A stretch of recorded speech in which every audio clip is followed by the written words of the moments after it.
This is a story of trials and tribulations. This is a story of resilience and perseverance. This is the story of cow 182. So a few months ago, this is cow 182 was looking. She was a shackled cow because she'd done the splits.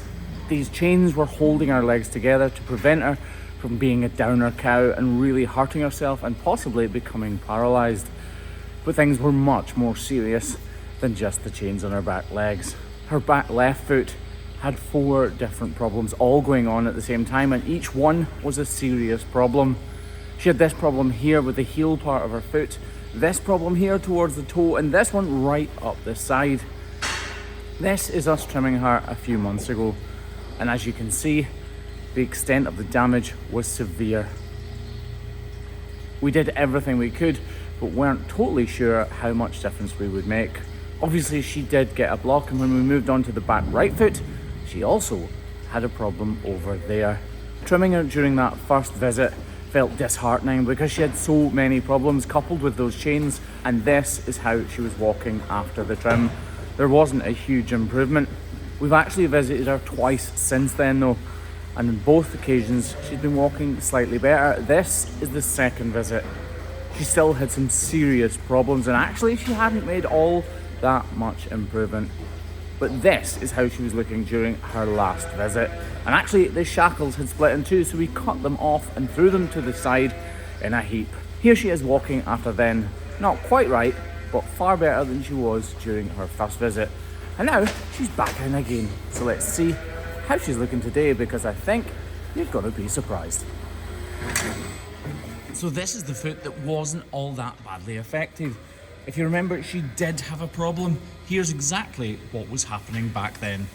And this is today. Clearly we've not started trimming her yet, but we can all see that there is definite improvement.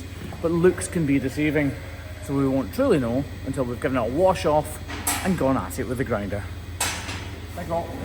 So as we wash this first foot off, I think to myself, well, we've got the hose in our hand right now, we might as well give the second foot a wash as well, so that we can all clearly see what's happening. Right, grinder time.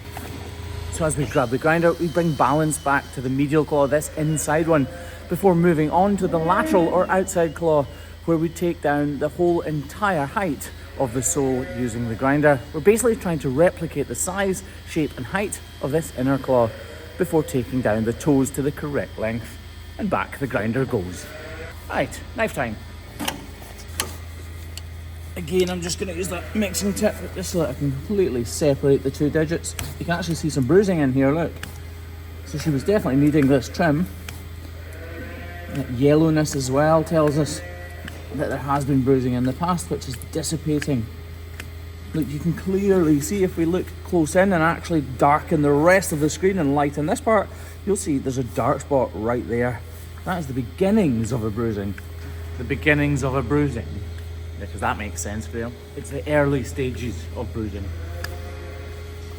You see, as we go deeper, we can see the bruises coming through more prominently. I'm going to take this as wide as we can and remove a little bit from here, because she's not really going to use that. Get this nice and deep in to give her as much relief as possible before moving on to this foot, where we do a steeper, less wide model. If you can see, this medial claw is actually slightly narrower, so we need her to have plenty of walking surface. When a cow stands still, she puts most of her weight on here, and when she's walking, this is the foot that takes the brunt of the force. Look at that. Almost perfect.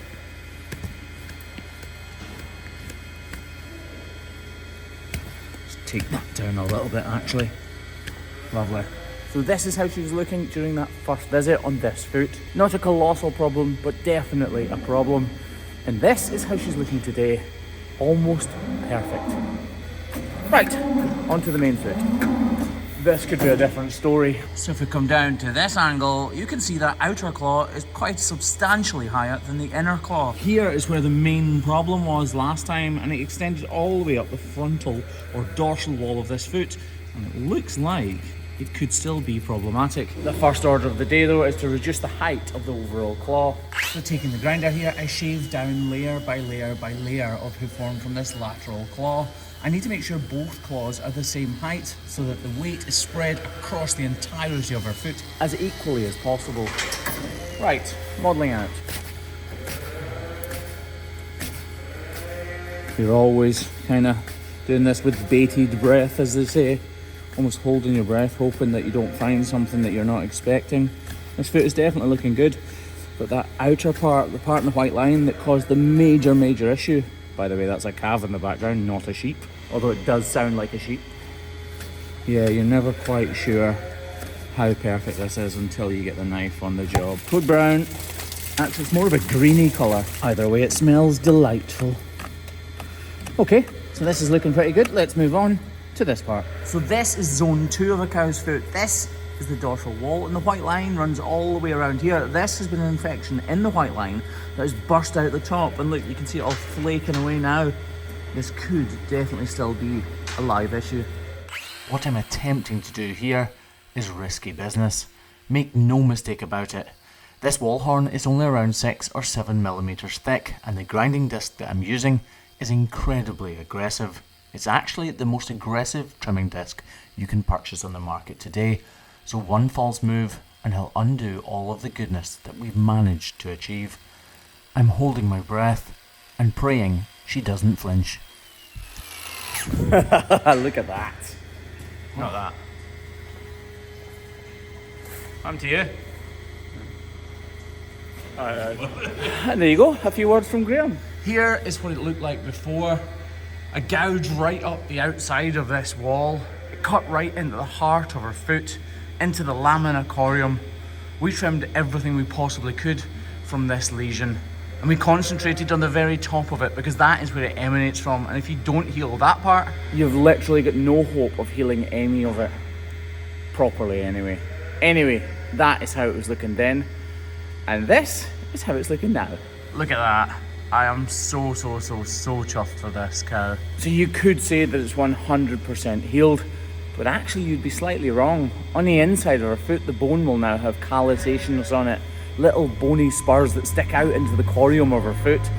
So unfortunately for this cow, yes, we have completely healed her, but she's actually much more likely to go lame now than any other cow on this farm. So this isn't anything here, is it? That's a genuine question. As I was getting up there, Craig rubbed the side of her foot, and he's quite right. He always checks with me. Craig's a fantastic trimmer, but he's constantly checking with me just to see if I agree with what his thoughts are. He thought this could be a problem. It's not. This is literally, look, get a knife, Craig, and just scratch it off. Look, just scratch it off, don't cut. Oh yeah, it's coming to absolutely nothing. See that? It's like a little bit of shedding. Yeah, it's just shedding away. Because this problem was down here, the whole foot is trying to kind of shed away because of this, and she's drying out because she's outside now as well. Yeah. So yeah, it's totally superficial. Cool. Good job asking though. Right, for now though, this is good. Let's get her foot back down on the ground and see how she's looking today. Remember, this is how she looked during the first visit. Not fantastic. But this is how she's looking today. So as she walks away here, we can all see she's put a bit of weight on from that first visit. She's definitely not in show cow condition, but she is far more comfortable than she was a couple of months ago. Gone are those shackles, gone are those problems in her feet, gone are the blocks, and gone is the pain. All this girlie wants to do is eat her way to happiness now. Just like us all. Thanks for watching this very happy episode of the Hoof GP. Catch you later, folks. Bye.